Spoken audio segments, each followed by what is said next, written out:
Transparency and fairness are the main messages from Charles Adair's family. We learned tonight from attorney Ben Crump and other counselors that they had watched the body camera footage from inside the Wyandotte County Jail. They could only describe it as horrific. Let's be fair for Charles Adair. Let's be fair for Charles Adair. Inside the walls of this Kansas City church, the calls for justice echoed. When you all get to see that video, you're going to be as shocked as anybody who saw the George Floyd video. I mean, Charles Adair should not be dead.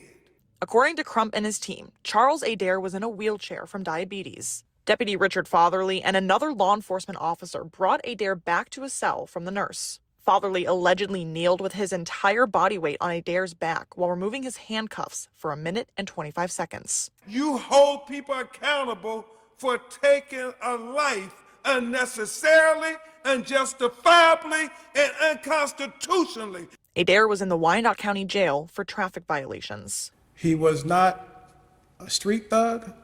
He was not a pimp. He was not a drug dealer or anything. He was common. The family and advocates have repeatedly questioned why Fatherly was issued a summons and not arrested. On Tuesday, attorneys called for the video they saw to be released. Deputy Fatherly, Mr. Fatherly, should be in jail right now. Fatherly's hearing is set for November. The Wyandotte County DA has filed a motion asking for a judge from an outside jurisdiction. If it was your child, wouldn't you want somebody fair? And to his family, Charles is remembered as more than fair. We will not forget what his life meant to us. Over the last week, we've gone in depth as to why a summons may have been issued in this case rather than an arrest warrant. I spoke with former Jackson County prosecutor Jean Peters Baker, who has prosecuted multiple law enforcement cases about the details of this case. And she told me that in order for a judge to issue a warrant versus a summons, there has to be a number of criteria met, such as if the suspect or the defendant is known as a flight risk, or if they are considered a harm in public and a harm to the community.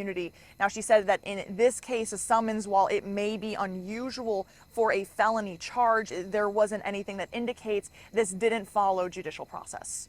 It is not how you feel. It's not how angry you might be or how outraged you might be. It is a series of rules that prosecutors must follow, and the DA appears to have done that in this case, from my analysis. I also asked attorneys Harris and Crump if they had filed any civil lawsuits at this point on behalf of Charles Adair. They said that right now they have not officially filed any of those lawsuits, but they do have every intention to. Reporting in Kansas City, Isabella Ladon, KSHB 41 News.